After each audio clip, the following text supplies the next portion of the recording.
योगी से पंगा लेने वाले सपा सरकार में पूरे प्रदेश में अपनी दादागिरी दिखाने वाले आजम खान की बर्बादी के दिन हो गए शुरू। जिनका कभी प्रदेश भर में सिक्का चलता था, जिनके इशारों पर अखिलेश भी चलते थे, आज वही नेता अपने सबसे बुरे दिन गिन रहा।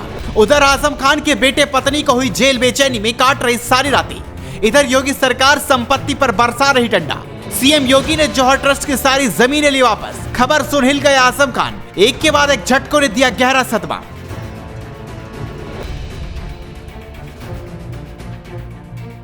आजम खान ने अपने जीवन में कभी भी ऐसा सोचा नहीं होगा कि वो इस कदर बर्बाद होंगे कि उनकी जिंदगी से लेकर संपत्ति तक सब बेरंग हो जाएगी। सरकार बदलते ही उनका इतना बुरा हश्र होगा, शायद आजम ने कभी इसकी कल्पना नहीं की होगी।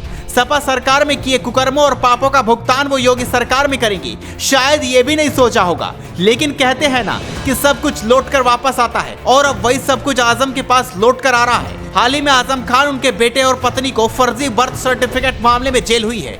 तीनों जेल में बंद हैं, लेकिन जेल जाने के बाद भी आजम की मुश्किलें खत्म होने का नाम नहीं ले रही। अब खबर आई है कि योगी सरकार ने आजम खान को एक बड़ा झटका दिया है। सीएम योगी आदित्यनाथ की अध्यक्षता में हुई कैबिनेट बैठक में रामपुर में मौलाना मोहम्मद जौहर ट्रस्ट को माध्यमिक शिक्षा विभाग द्वारा लीज पर दी गई मुर्तजा उच्चतर माध्यमिक विद्यालय के भवन व भूमि वापस लेने के प्रस्ताव को मंजूरी दे दी गई। इस तरह रामपुर में स्कूल के नाम पर लीज पर दी गई भवन 41,181 वर्ग फीट जमीन वापस योगी सरकार के पास आ जाएगी। जानकारी के लिए बता दें कि सपा सरकार में दी गई जमीन की कीमत 100 करोड़ से ज्यादा है, पर जौहर ट्रस्ट का सिर्फ 100 रुपए सालाना के किराए पर दी गई।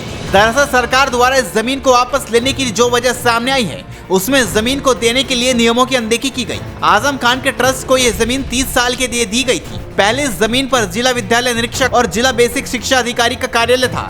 अब इस जमीन को माध्यमिक शिक्षा परिषद वापस लेने की तैयारी कर रहा है। जानकारी के लिए बता दें कि इस मामले को लेकर रामपुर के मौजूदा विधायक आकाश सक्सेना की ओर से डीएम के यहाँ शिकायत की गई थी, जिसके आधार पर तत्कालीन डीएम ने एक जांच कमेटी गठित की और कमेटी ने जांच के आरोपों को सही पाया, जिसके बाद अब इस पर एक्शन लिया गया है। योगी सरकार अब एक एक कर आजम की पूरी फाइल खोल रही है, और जहाँ कहीं भी सरकार में रहते हुए पावर का इस्तेमाल हुआ था, आजम ने जो भी फर्जीवाड़ा किया था या अवैध संपत्ति कब्जाई है, उन सब पर अब योगी सरकार एक्शन ले रही है।